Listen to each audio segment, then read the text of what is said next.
That's right, man. Big brain stuff going on tonight. That's right, man. But you know what? Let me give you the biggest brain of all. Asset. Well, Bitcoin is the best crypto asset. Okay, what's the second best? There is no second best. There's no second best crypto asset. There's a crypto asset. It's called Bitcoin, right? Right? There's no second best. Okay. But take all your money, buy Bitcoin, then take all your time, figure out how to borrow more money to buy more Bitcoin, then take all your time and figure out what you can sell to buy Bitcoin. And if you absolutely love the thing that you don't want to sell it, go mortgage your house and buy Bitcoin with it. And if you've got a business that you love because your family works for the business that's in your family for 37 years and you can't bear to sell it, mortgage it, finance it, and convert the proceeds into the hardest money on earth. I don't know who sounds crazier right now. I really don't.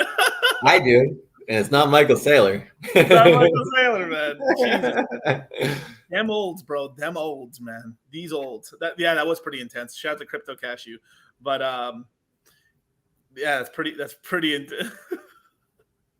But I mean, to tell you the truth, that's how a lot of to tell you the truth, if I'm being honest, people, the uninformed and the untaught and the layman, that's how they think we all are about crypto. Because once you actually learn about crypto, you're really passionate. Now, I'm not telling you to go mortgage your house and do all this crazy shit. I mean, Michael Saylor kind of whoa, he went off the deep end a little bit of that.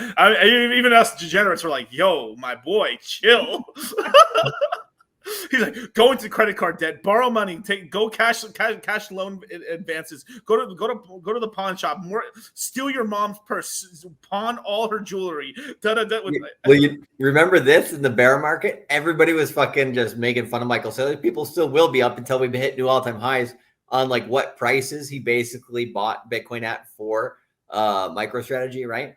And to be honest, once you look at it in hindsight, once we get the next 2 years of price action, he's not going to give a fuck, right? Yeah. Lows are already in. He already understands that. Hopefully, maybe he does. Maybe he doesn't. I think he's at break even right now at this price, right? Which is that's a great price to be for that rate, because he knows, right, that Bitcoin's going towards 100K in the future. He knows it's going towards 250K, 500K, eventually $1 million down the road, right? So he's not going to look that crazy if you give it time.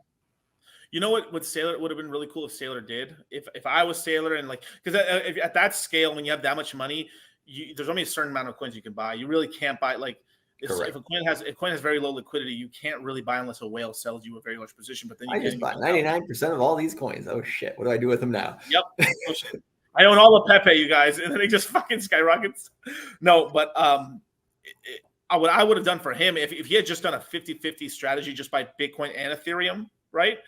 Now that Ethereum pays a dividend on top of that, it's a lot more. It makes it a lot easier, because this whole time he could have been earning some yield on that Ethereum, and it could have been lowering his cost average on all these purchases and stuff. Even though it's a tiny amount, 4%, but over 2, 3, 4 years, it starts adding up to really lowering that average. And then on top of that, with the gains we're making the next 2 years, he's gonna look like a fucking genius, man.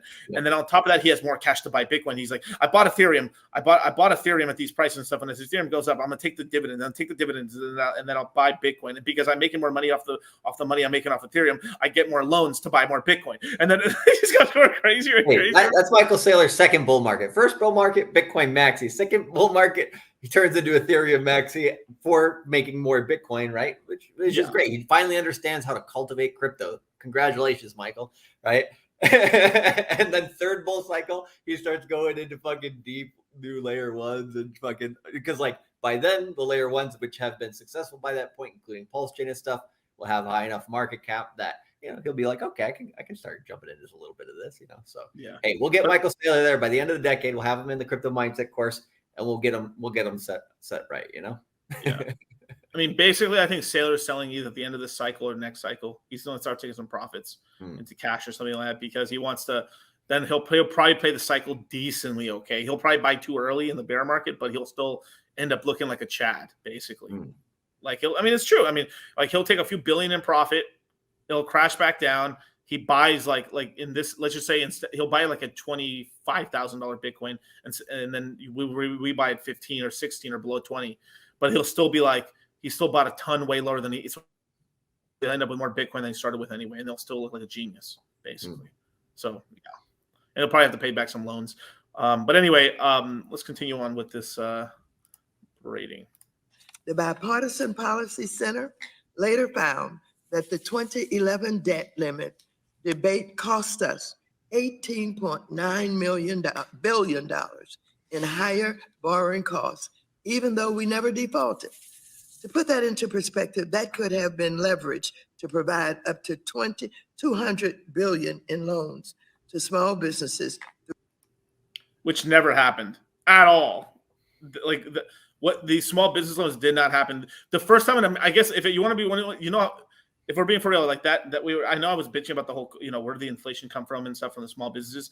That's actually the first time small businesses actually got a loan, got loans. That's why everyone and their mom took that loan and stuff like that. I mean, if the first one, of course, like for sure. I mean, if they're giving you free money. I saw a really interesting.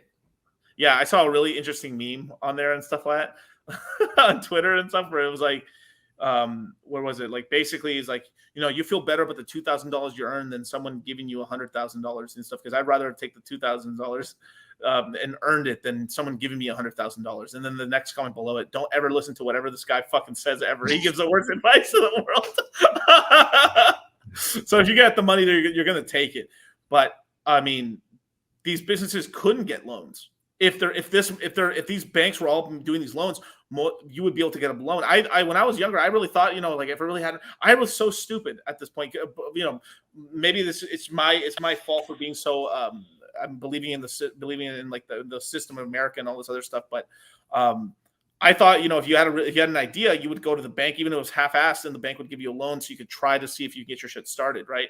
And go to a loan, even if you're professionally, you have like literally go to a bank right now and try to get a business loan for anything that isn't like a standard, like a really standard business or something like that. Like you have a crazy idea or something like that. Like this is why a lot of the innovation in America and around the world is happening in crypto, because people will fund crazy ideas because that thing, it sticks sometimes, Mm. Yeah. Well, and yeah, I'll mention something else later after we get through this. But anyways, sure. Just go back a little bit. That could have been leveraged to provide up to $200 billion in loans to small businesses through the state Small Business Credit Initiative, or to provide hundreds of thousands of people down payment assistance to buy their first home. So I want to emphasize that House Republicans, including most of the Republicans on this committee, had no qualms about paying our debts when Trump was in office. 3 times they addressed the debt ceiling in a timely manner without holding our country hostage. But Republicans are ready to tear down the hard work of Americans everywhere to weather the pandemic. Jerome is like fucking trying so hard not to roll his eyes. He's just like, I'm really trying to pay attention here. Jesus Christ, this lady's really trying to make me choose a side right now. Oh my God. God damn it.